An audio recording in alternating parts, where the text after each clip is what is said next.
Well, we used to register Republican for most of our life until we had a president who decided he would not follow the Constitution. And that is basically why we are here today. While we still have problems with the Democratic establishment, however, having said that, we support honesty in politics. We support supporting the Constitution. Basically everything that Donald Trump is not standing for, and that's a lot. Hey, it's Jordan. I am in Flint, Michigan, East Palestine, Ohio, Tumwa, Iowa. Please support the only independent outlet on the ground covering what the corporate media covers up. Hey, this is Ashley Bishop with Status Coup News. It is a beautiful day in Philadelphia where John Farina and I are on the ground covering the Bernie Sanders Fight the Oligarchy tour. It is going to prove to be I think, very lively and large rally, and we're going to talk to some of the people who are waiting around out here about why they turned up today, again, on this beautiful Thursday, to go to a political rally. So, Debbie, can you tell us what brought you out here today to the Bernie Sanders rally? To fight for our democracy. We have to stay strong. Really. Absolutely. So what does fighting for democracy or fighting against the oligarchy mean? Freedoms. Fighting to keep your freedoms that you have and not be stripped of them.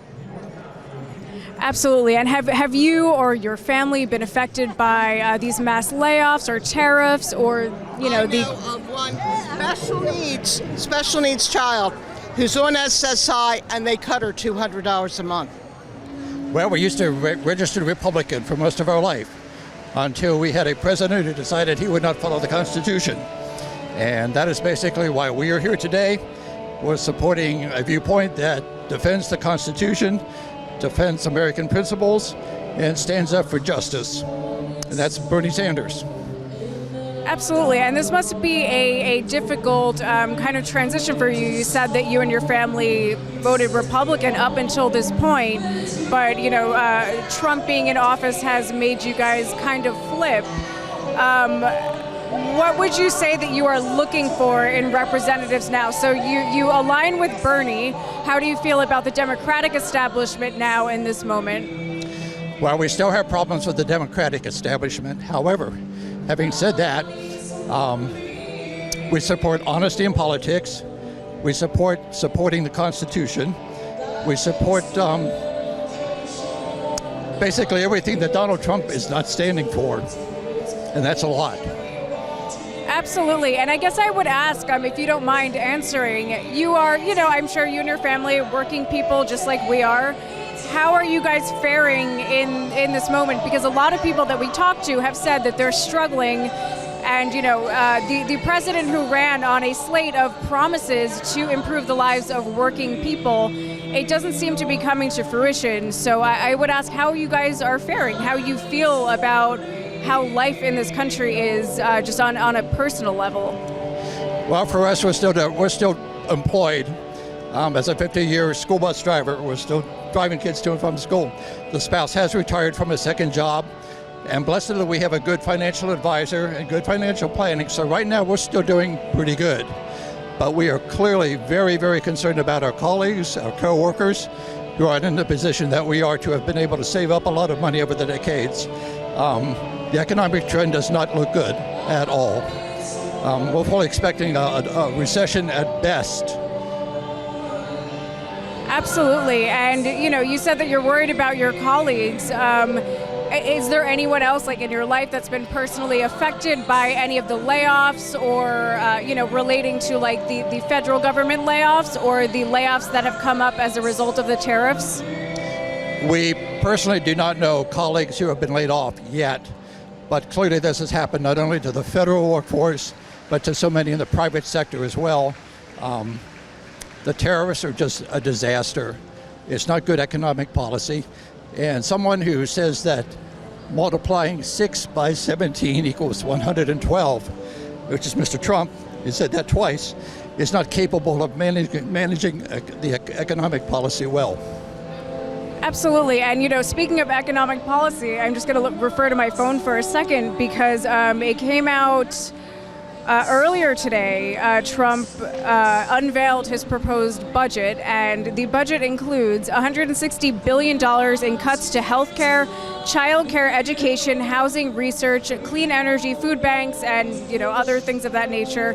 And there's also $1 trillion being allotted for defense and homeland security. So, I would be curious for your thoughts on all of that.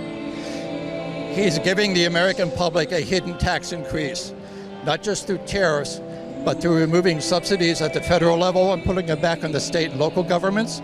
Either their services are going to cut at the local level, or taxes are going to have to be increased dramatically at the local level to cover those necessary social programs. And they are necessary social programs. Absolutely. And I guess I would ask, you said that you had voted Republican previous to this. What message would you have for fellow Republicans who maybe are still supporting Trump? Get smart. Look at the evidence. Look at the facts. If you still believe that Trump is an economic genius who's better than anybody else in the world, either you're not doing your homework or you're blind to the facts of the issue. Be alert, be astute, and study the history of Mr. Trump. It does not bode well for this country.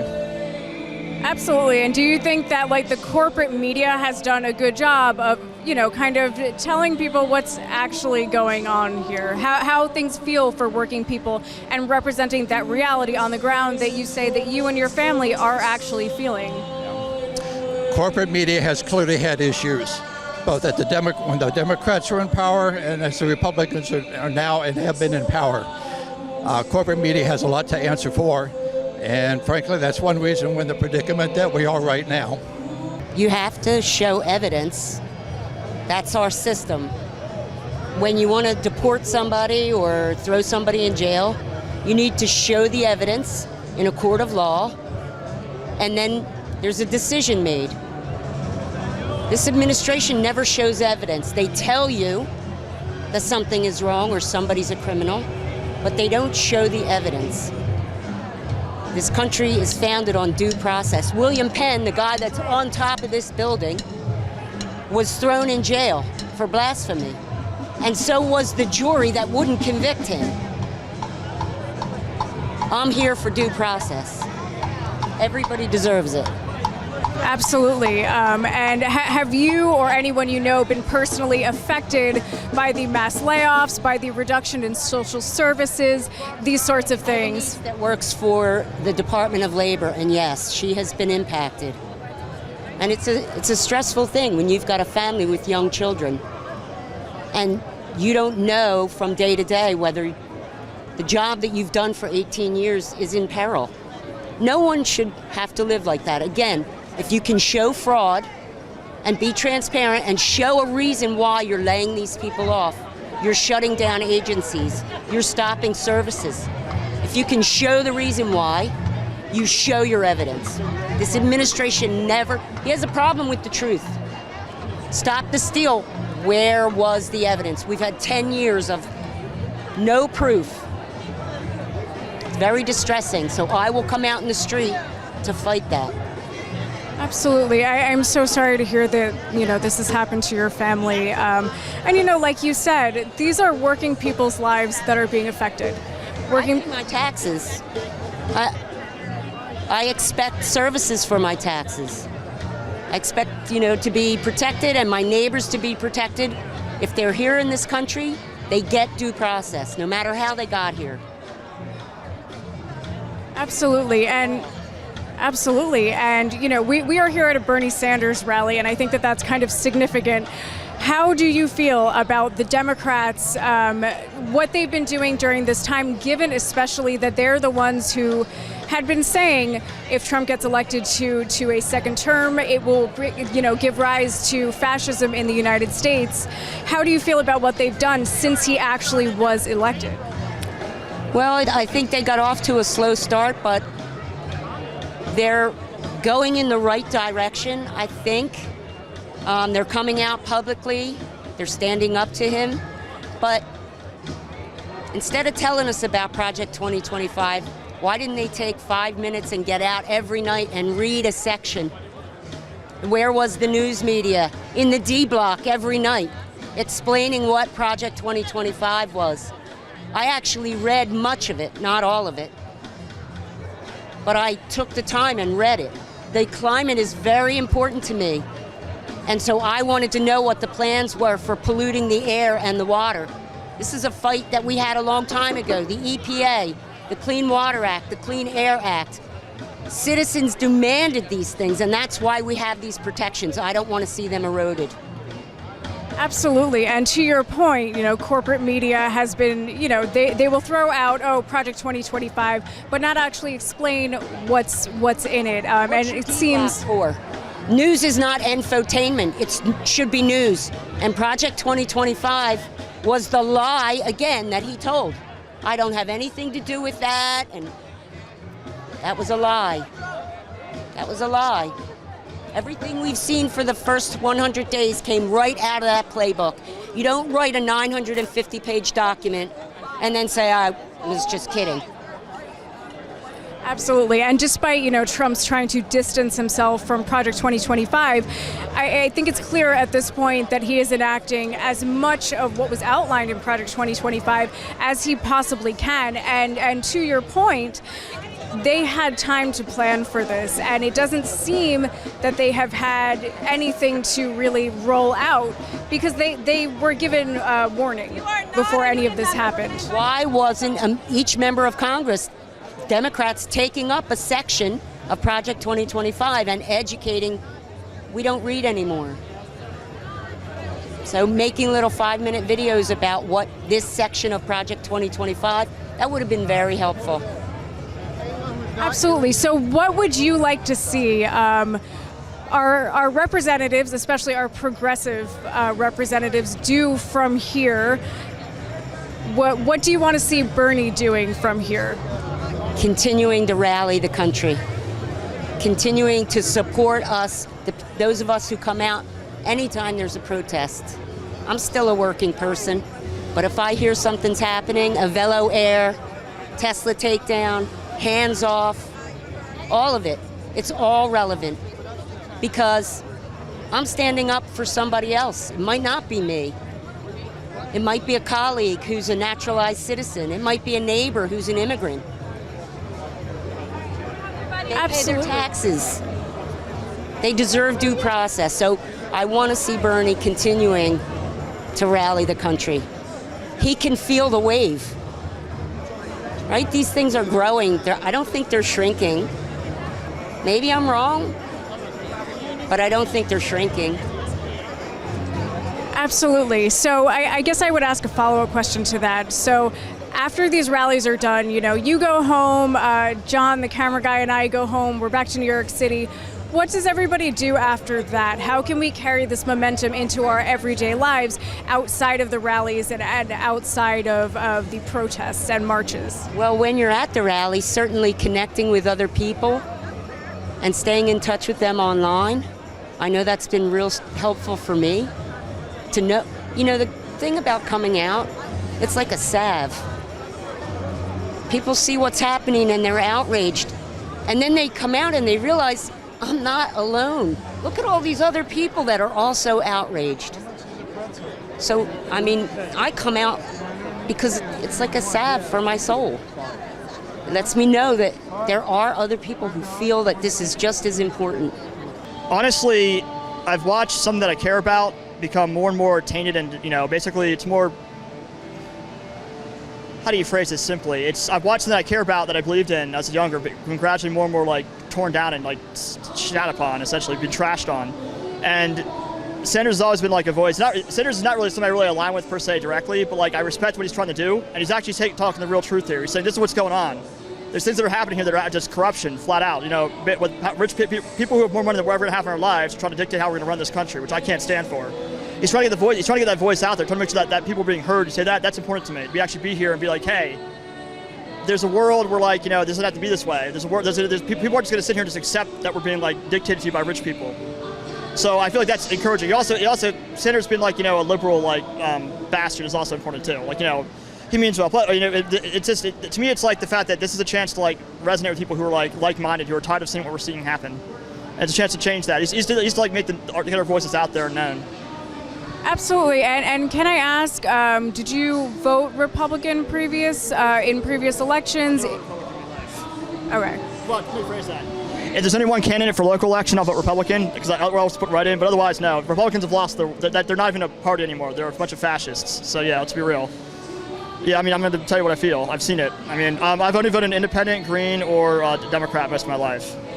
I appreciate that, because I think it's an important question to ask right now, because we are seeing, some Republicans being pulled into the Fight the Oligarchy tour, being pulled into Sanders' messaging. It's a good thing. You want to have that kind of crossover, because we're all Americans in one level or another. Even if you don't, I mean, depending on what you think about being American means, but we're all the same side here. None of us are not. Most of the people who are going to be voting and saying aren't oligarchs. They're not rich. We're just trying to vote for to make sure our government does what it's supposed to do, isn't just try to exploit people for the sake of the rich. That's also what this is about too. It speaks to that. So, yeah, you're right though. If you guys get more Republicans to cross over, that's great. That'd be nice to see that. So. Absolutely. And I guess I would ask, we're here talking about fighting the oligarchy, all of this stuff. And really a lot of, I think, what's bringing people out is this feeling that working people are just struggling. Like, people are struggling in this moment. And I would ask, how are you faring, if you don't mind my asking? I can tell you how I'm faring. I'm doing okay. That's because, I've got lucky. And what I've discovered in my life is that it's not about, knowledge helps, a degree helps. All that helped me get where I'm at, helped me get my salary or whatever. But, I'm doing okay. It's tight, but it's okay. But, I don't have kids. I'm a single, I'm a single person here. Well, not single, but, I'm going to say, I don't want that recorded part. Scratch that part. I have a girlfriend. But, yeah, the point is, it's difficult. Yeah, it's difficult to if she ever saw that, she'd be annoyed. But yeah, it's difficult to get by on this kind of sound. People you actually do the hard work. They actually are out there in the streets doing things, doing things that keep this country running. They're getting screwed, and they've been getting screwed for generations. But it's not getting better. In fact, under this current administration, it's just getting worse. I am lucky to get by with what I have, but it's not because of my knowledge. It's because I've gotten lucky with people who've given me a chance. All people deserve. That's one thing. I don't believe in college degrees. My manager actually doesn't have a degree, but she's got British because she's worked hard, she's put the time in, and she's learned how to do the things she needs to do. Where I got, I'm good. I'm not like that. I don't have that kind of work ethic. I work hard, but I don't work smart like she does. What I'm trying to say is that basically it's not about necessarily knowledge and being middle class. It's about putting the time in and helping grow and taking care of your family and whatnot, moving forward. That comes from being any class, but it's not. I'm lucky where I'm at financially in that regard, but it's not easy. Stuff is hard, but it's not easy. I mean, I have fewer expenses than most people do. I can say that much. Yeah, I appreciate that, and I'm just referring to my phone for a second because I want to pull up something that came out earlier today. So we're talking about how working people are struggling essentially, and it was announced earlier that Trump has rolled out his new proposed budget. Yeah, I saw that. Yeah. So just for people who haven't seen it yet, there were $163 billion in cuts to healthcare, childcare, education, housing, research, and $1 trillion for defense and homeland security. Republican talking points, but that's trash. That's a trash decision. I mean, that's it's part of his this whole administration's posturing the whole time. I mean, I don't want to rant too much because you got enough of this as it is, but they're assholes. Let's be blunt. You can cut that if you want, but they're not good people. My view is I don't I'm fine. People voted for Trump, whatever. I get I don't support that, but I tend to look at people individually when they voted. I don't care who they voted for, but people who support this kind of cronyism, this kind of corruption, that's not acceptable. This is not what America's about. It's not about having massive defense budgets and stripping what government does. Government has a function. It's not going to be able to do this function without the money it needs to do it. So that's not acceptable. This is bullcrap. We should all be shouting at this in the meantime. I know it's a proposal, and obviously they have to deal with that in Congress, but it's still ridiculous. This is just to rile his base up again. It's what he does. He's not a leader. Absolutely, and it's again it's important to mention that in the context of what we're talking about, how working people are struggling, and even if you yourself feel like you're doing okay right now, but it's as you said, you don't have kids. If you wanted to have kids, maybe things would change. It would not be easy. It would be a lot harder. Yeah, people can't afford this stuff. I mean, I've seen what my coworkers that have kids are struggling. They're not easy. The bills are higher. You have to deal with stuff it's having a kid is almost like an economic addition now these days, and the average person has to sacrifice a lot to be able to do that. They shouldn't have to. Absolutely. And meanwhile, the Republican Party, I'm sure you've seen, is trying to incentivize women to have more babies with the like $5,000 potential, baby bonus, all this kind of stuff. And you're saying that, no. It's a solution. It's not a solution. The solution is just to fix your infrastructure, make your infrastructure work correctly, like government's supposed to. Good government does not generate headlines. It just works. And the fact that we're here seeing like this kind of like grandstanding, this posturing is a waste of everybody's time. It's embarrassing. It makes me ashamed to be an American sometimes. I mean, I don't know. I mean, I don't want to go. I'm going into rant country. I'm going to hold off here. Thank you for the opportunity to rant, though. I appreciate it. No, you're good. You're good. That is 99% of what I do on air, so it's fine. I guess I would also want to ask, we're talking a lot about the Republicans and, everything that they're doing to make working people struggle essentially worse. Do you feel like the Democrats are meeting the moment? No, they don't. I don't. Bernie is the kind of Democrat we need to see is like AOC or Bernie. I used to be like more moderate about this, but now that I've seen what's happening, where they kind of stand by and take it, like Chuck Schumer's little dance he did a few weeks ago with the budget thing. Yeah, I get why he did it, but I feel like the corporatist Democrats, and they exist, are part of the problem. And I don't say they're all. They need to politics is politics, so I get that too. But they need to really change what they're doing. And the party needs to have stronger leadership and more unified approach. And they need to stop, they keep trying to silo the more left-leaning sides. And they need to either integrate them better or work with them or find compromises or something, because it doesn't work. We're not seeing it better. The party's doing nothing to fix these issues. They're just kind of sitting there and taking it. And they expect the midterm revolution to fix this. I'd be a little skeptical this year. I'm pretty skeptical in 2026 if it's going to change or not. I'm worried about that, honestly. We'll see what happens. I don't know. Absolutely. I don't want to take up too much more of your time. I guess I would ask if you have any final thoughts that you would want to share with viewers of Status Coup on any of this. My only thought is take care of the people you care about and try to be better than the people we have elected. Be a better person than the people we have elected, because these people are schmucks. And it's a fact. I mean, come on. We all know how politics works in this country. It's all about celebrity and sound bites and whatnot. But be a better person in your community. Reach out, get involved. I mean, even if it's for me, I go to some of the protests here in Harrisburg. It's 2 hours on a weekend day every once in a while. I go there, I shout, I get some of the rage out. Yeah, it doesn't necessarily change the world, but it's at least I'm doing something. I could be sitting at home just saying, oh, these poor politicians. Get involved. Try to change your world, because you can still do it, even if our government can't do a good job. Even though our government doesn't reflect the best that Americans can offer, we can still do better individually. That's what we can do. It's what we can control. I can't control Trump. I can control myself, though.